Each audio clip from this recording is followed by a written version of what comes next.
views and opinions expressed in this program are those of the participants and do not necessarily reflect the views of BronxNet or the program underwriters.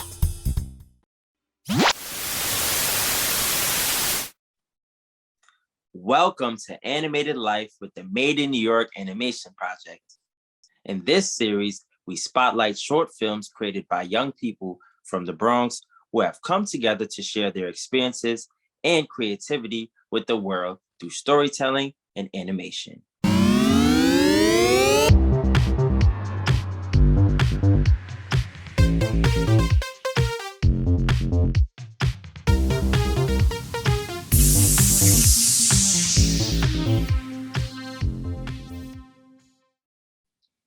Good morning, lovely people, and happy Saturday. My name is Kristen Eckstein, and I am a creative arts therapist at the Animation Project, otherwise known as TAP.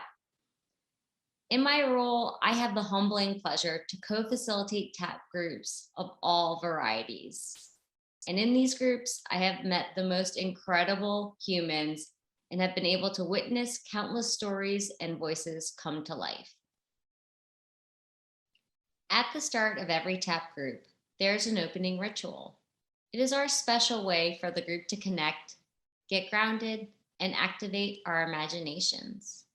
And since we are all here together today, I would like to do the same with you before we dive into our programming. So let's begin. I invite you to place your hand on your heart and focus on something you are passionate about, a dream you truly desire to come true.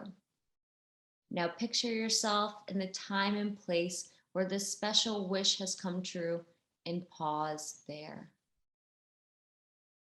Pay attention to how your body feels in this moment of manifestation, and with a deep breath, take it all in.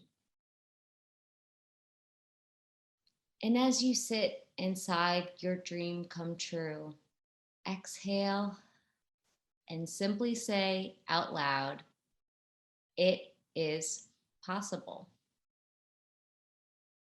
In this episode, we are going to go behind the scenes and walk you through the making of the 2021 TAP Virtual Intensive Training Internships thesis film, Behind the Dream. This animated short was a collaboration between TAP interns, some of who are from the Bronx, and TAP instructors, staff members, creative arts therapists, and animators. We will journey through the animation pipeline together, hearing interviews from those who worked on the film while viewing images of the work in progress. This will all lead up to a special television premiere of Behind the Dream.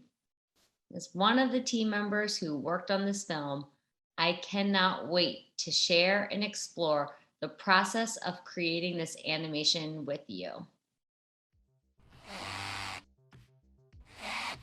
Pre-production is the process of developing ideas and planning prior to the start of production. Pre-production includes idea, story, storyboard, animatic, and design.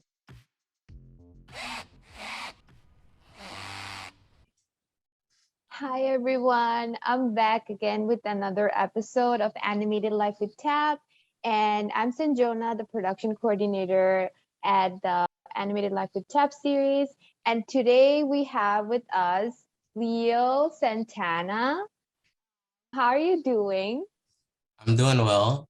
I was the co-director, animation supervisor, and instructor for that project. It's crazy how it's come to its completion, and looking back at it now, it's all in efforts to the thought process that came with the pre-production and the planning that went on there. I would like to ask you how you, as an animator, came up with the idea of the story. Yeah, so it's funny that we're talking about the process of pre and production and post, since that was the theme for the film. We really wanted to kind of introduce those who didn't know much about making film, the steps that it took to make the film. So within the team, we wanted to first address that, like how can we demonstrate how to make a film in an entertaining way, right? Because it is pretty technical. So how do we address that? We tackled it head on by not running away from the technicality, right? It is at a studio. It does involve computers, as you will see in the characters, but there is a kind of atmospheric fantasy in coming up with these ideas and seeing it through, right? You need some kind of like out of box imagination to come up with stories. And that was the intent.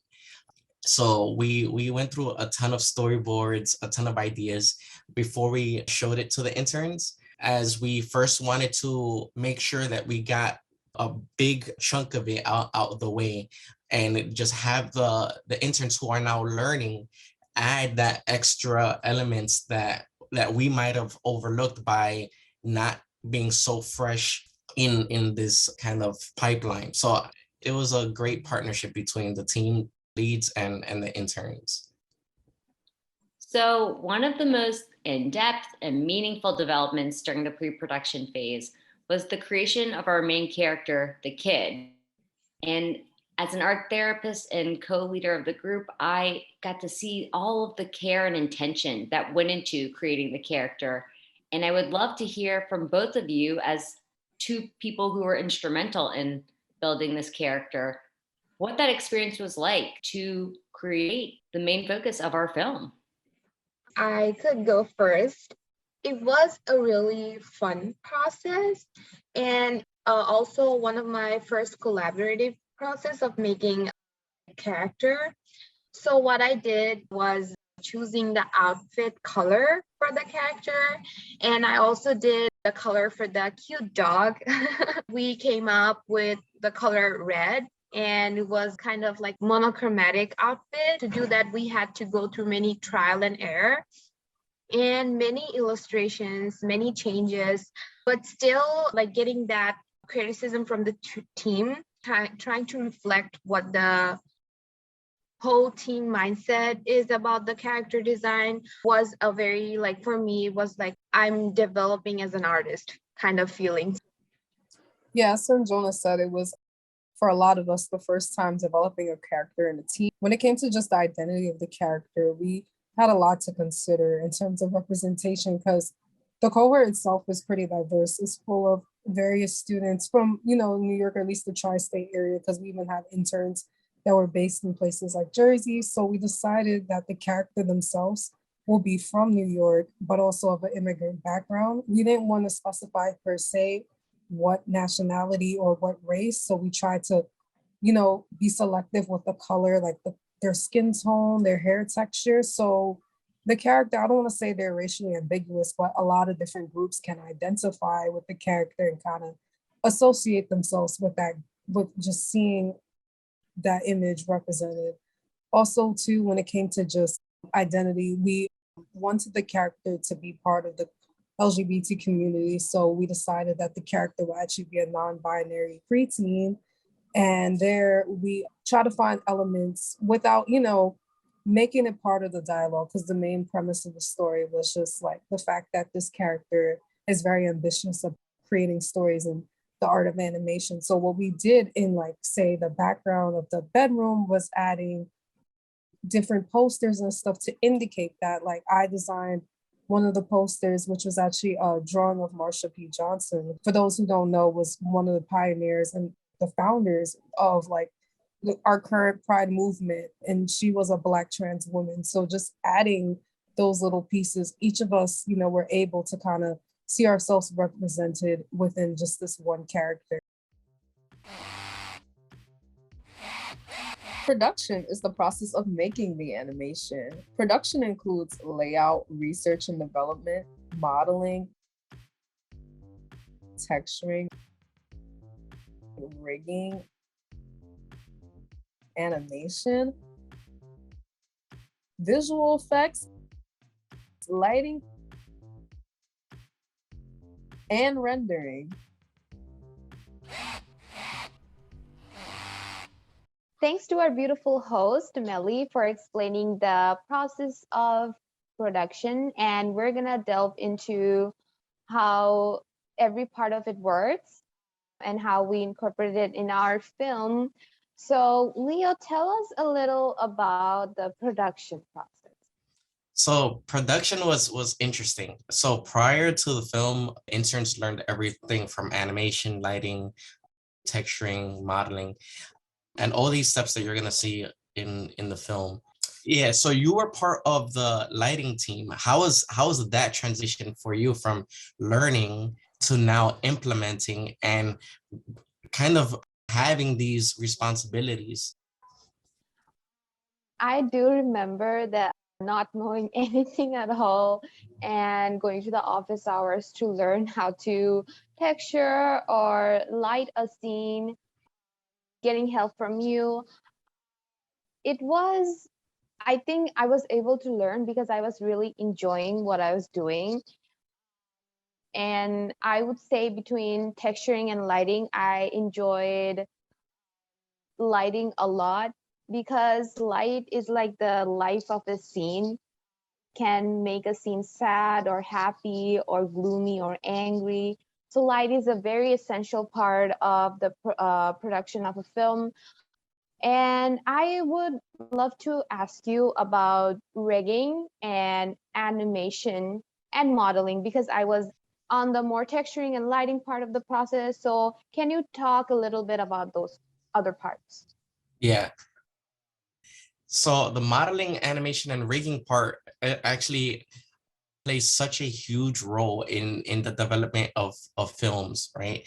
Modeling essentially gives us the objects that are in the scenes, including the characters, and where the rigger gives those same objects the infrastructure, the bones, more or less, so that the animator can then control these characters as if they were puppets to give them life. And it's just one of those many parts of the film in general that can't be done without someone else in the same production. We're all kind of in like an assembly line in a meeting and to support each other, or else there would be no film. I do agree with you. It's the constant communication and keeping up to date with the shared information within the team that makes it possible. So rendering, as many other parts of the pipeline, are very tedious, a lot of hard work and a lot of patience. It's always nice to see the end result of the film, but a lot of labor and love goes behind the scenes. Rendering is one of them, in where we can't really do anything to speed. There's ways we can speed it up, but only by so much. And it's just one of those painstaking but love it parts of the process. Yeah, I would love to add on to the bittersweet thing about rendering is one time I was rendering part of a scene and I kind of dozed off and started dreaming about rendering. So It it's just happens. one of the things you have to go through to make a beautiful animation that we have. Post-production is the final stage of the pipeline. It involves everything after the main production of the animation. Post-production includes compositing, motion graphics, color correction, and the final output.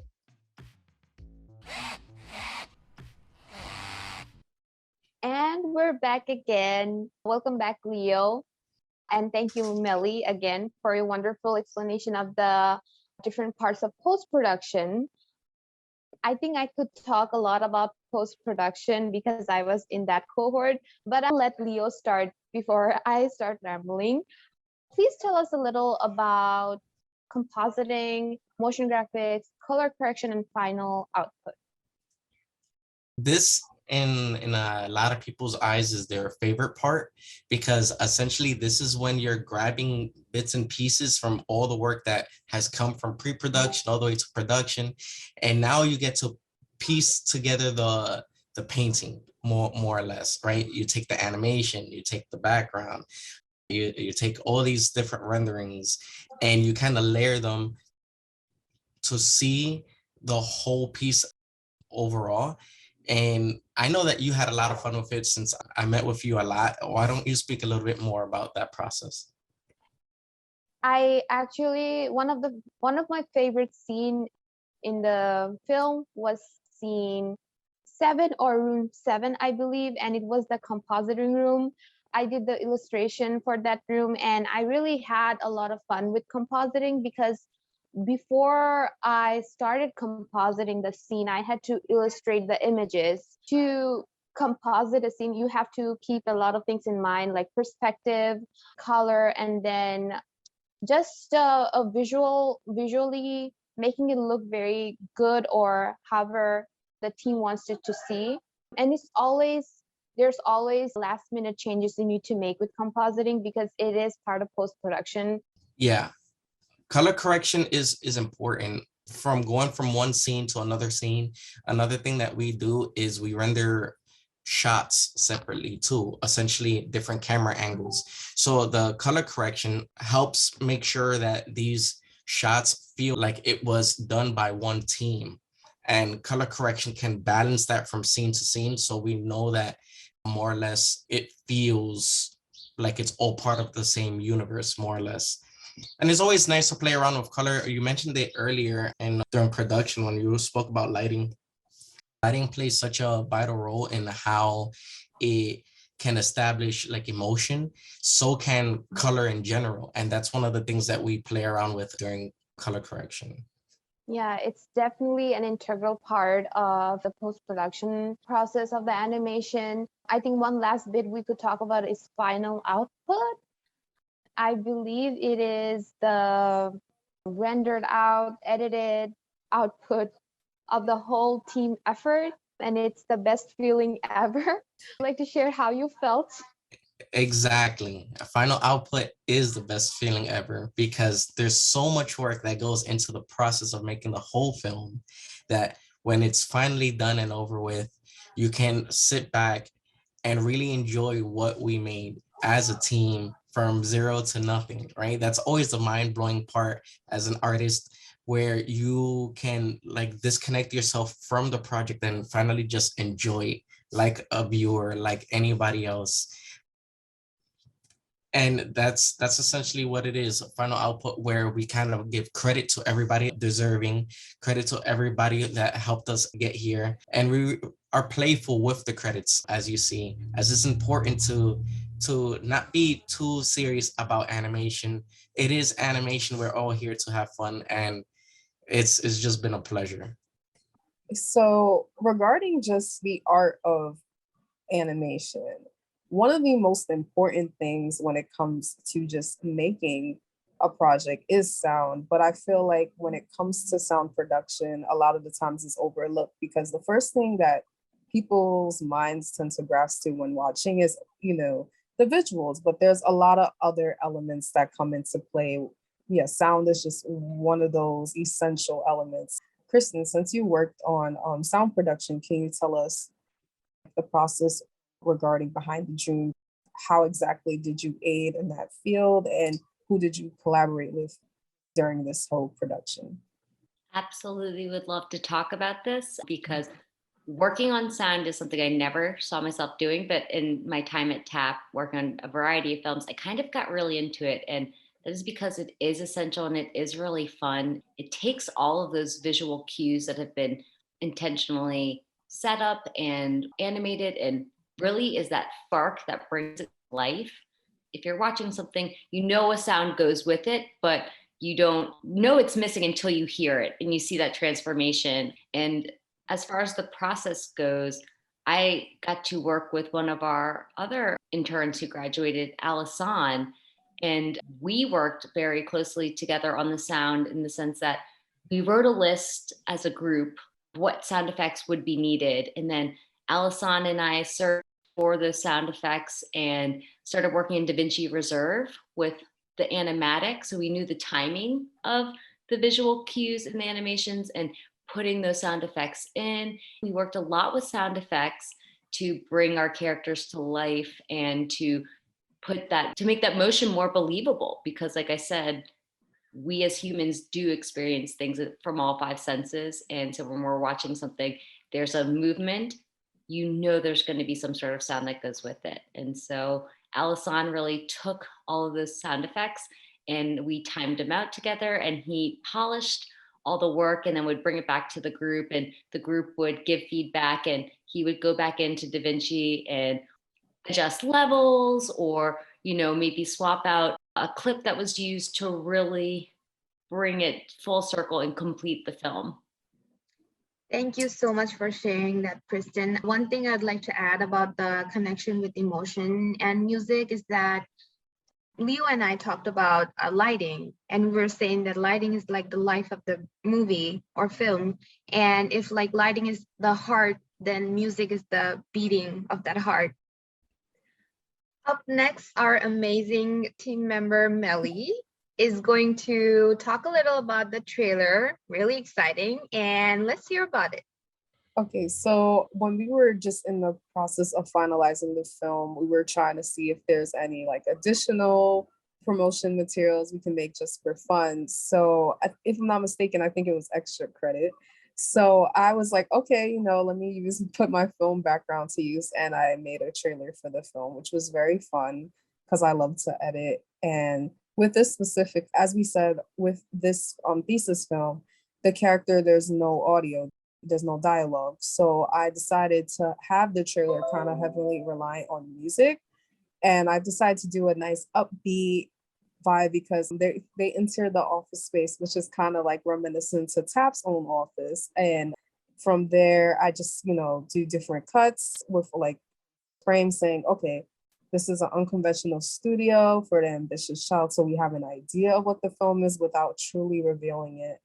And yeah, I also designed the actual font, like the title frame. So with that, I decided to take the comic book route because, the story itself is about a child who's passionate about storytelling and making their own narratives. So I thought it would be cool to pick a font. I picked the font called Bangers, and there just made the title, added the comic book bubbles that you tend to see in like comic books. And from there, it was just playing off the theme of the film itself. So that was the process of making the trailer.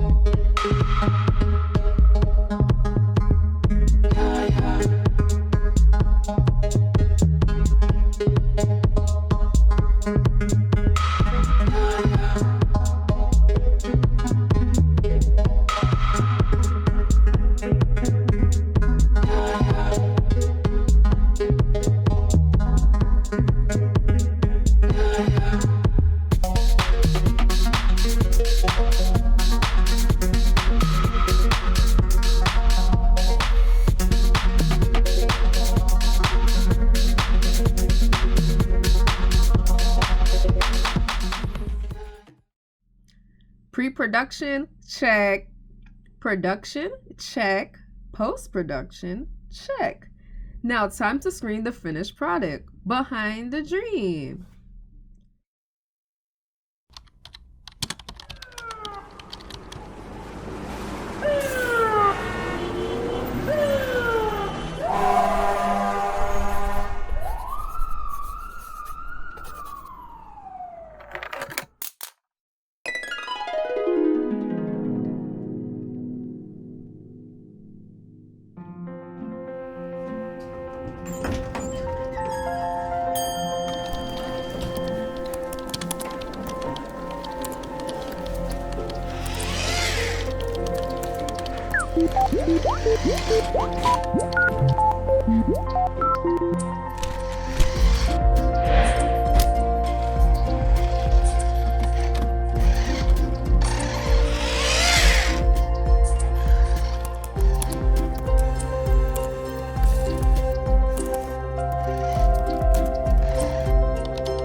Our amazing artist Kyle has shared his journey with Behind the Dream, and now I'll be reading his response.